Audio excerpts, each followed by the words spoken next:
तर उत्तर महाराष्ट्रातील जनतेचा कौल नेमका कुणाला मिळणार याची उत्सुकता आहे। पत्रकारांच्या पोलच्या अंदाजानुसार उत्तर महाराष्ट्रामध्ये महायुतीला 23 ते 28 जागा मिळाल्याचा अंदाज व्यक्त केला जातोय, तर महाविकास आघाडीला 9 ते 14 जागा मिळण्याची शक्यता वर्तवली जाते। नांदगाव, येवला, चाळीसगाव, मुक्ताईनगरमध्ये नेमका काय निकाल लागेल याचा अंदाजही या पोलमधून वर्तवण्यात आलाय।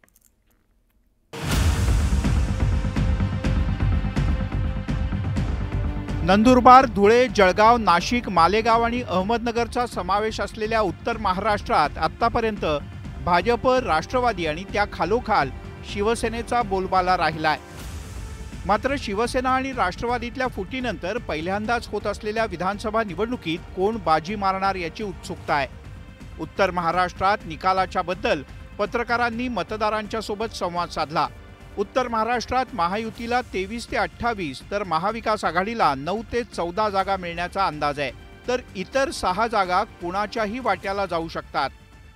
5 ते 6 जागा लोकसभेच्या वेळेला एका कांदा प्रश्नावरनं इकडच्या तिकडे झाल्या होत्या।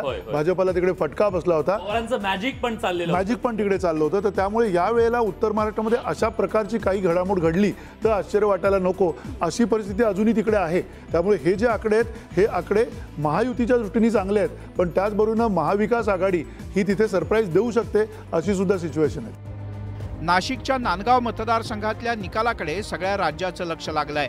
नांदगावमध्ये शिवसेनेचे सुहास कांदे आणि अपक्ष उमेदवार तसंच छगन भुजबळ यांचे पुतणे समीर भुजबळ आणि ठाकरेंच्या पक्षाचे गणेश धात्रक अशी तिरंगी लढत आहे। समीर भुजबळ यांच्यासाठी ही लढत अनुकूल असल्याचा अंदाज पत्रकारांच्या पोलमध्ये व्यक्त करण्यात आलाय। या नांदगावचा राजकीय इतिहास आमदारांच्या बाबतीत असा राहिलाय की पंकज भुजबळ वगळता आजपर्यंत एकही आमदार नांदगाव विधानसभा मतदारसंघात रिपीट झाला नाही। त्याला कारण काय होती तर त्यांनी दिलेली वचनं।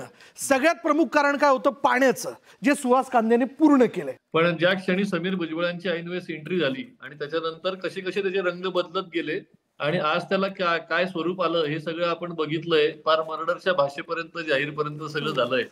तर हा सगळा जो काही विषय आहे तो तिथूनच सुरू झालाय आणि त्याच्यावरून आपल्याला कळतंय की किती काट्याशी टक्कर आहे।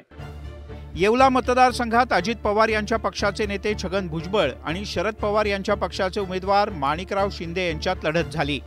या लढतीत भुजबळांचं पारडं वरचढ ठरण्याचा अंदाज पत्रकारांनी वर्तवलाय।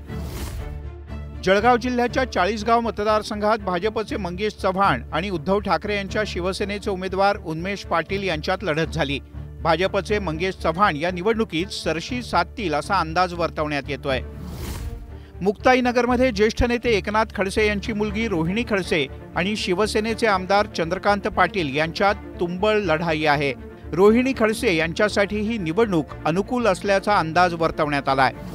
इकडे कर्जत जामखेडमध्ये शरद पवार यांच्या पक्षाचे नेते रोहित पवार आणि भाजपचे राम शिंदे यांच्यात हाय व्होल्टेज लढत आहे। रोहित पवार यांच्यासाठी लढत अनुकूल असल्याचा अंदाज पत्रकारांच्या पोलमधून वर्तवण्यात आलाय। कांद्याचे दर आणि शेतमालाच्या किमती हा मुद्दा या निवडणुकीत मुख्य ठरला। त्यासोबतच प्रचारात धार्मिक ध्रुवीकरणाचा मुद्दा सुद्धा जोरकसपणे मांडण्यात आला। ज्यावेळेला आपण बघितलं या निवडणुकीमध्ये जे बडे नेते आले, जे केंद्रातले नेते आले, त्यांनी जे मुद्दे समोर आणले त्यातला सगळ्यात मोठा मुद्दा होता तो ध्रुवीकरणाचा मुद्दा होता आणि एक आहे तो सेफ सारखा नारा होता। त्या नाऱ्याच्या अवतीभोवती सुद्धा ही निवडणूक कशा पद्धतीनं फिरते तेही बघायला लागेल आणि तिथे उत्तर महाराष्ट्रामध्ये फार मोठा फायदा किंवा फटका या दोन्ही गोष्टी दोन्ही बाजूला बसू शकतात। सुरुवातीला जातीची गणितं होती, नंतर धर्मावर आली। बटेंगे तो कटेंगे पासून ते धर्मयुद्धापर्यंत सगळा प्रवास मधल्या काळात बदलत गेलेला आहे। भारतीय जनता पार्टीने म्हणजे खास करून महायुतीने, मी ओव्हरऑलच फक्त नांदगावपुरतं अशा अँगलने बोलत नाही तर एकूणच जर चित्र बघितलं असेल, फार पद्धतशीरपणे प्रचाराची दिशा शिस्तबद्ध पद्धतीने महायुतीने चालवली। व्हेराज महाविकास आघाडीमध्ये ती शिस्त नव्हती। प्रचाराची लाईन कोणत्या टप्प्यात न्यायची, कशा प्रकारे बदल करायचे, काय करायचे, समोरच्या युतीने जर काही 4 पावलं टाकली तर कशा प्रकारे त्याला उत्तर द्यायचं हे नव्हतं। ते एक 5वं मनुष्य आम्हाला शेतकरी भेटत होता, ज्याला मी जिवळ्याने प्रश्न विचारला, बाबा रे शेतात तू सध्या काय लावलंय? ऐन दिवाळीच्या तोंडावर जेव्हा त्याच्या शेताला म्हणजे शेतातल्या पिकाला भाव मिळालेला नाहीये तिथं तो नाराज आहे। त्याची दिवाळी ही अत्यंत वाईट गेलेली आहे। त्याला निवडणुकीपेक्षा माझ्या घरात काही येऊ शकलं नाही याचं सगळ्यात मोठं दुःख आहे, म्हणून तो एक इम्पॅक्ट इथं दिसून येऊ शकतो। पत्रकारांच्या पोलच्या अंदाजानुसार उत्तर महाराष्ट्रात महायुती महाविकास आघाडीला वरचढ ठरेल असंच दिसत आहे. Bureau report, news 18 Lokmat.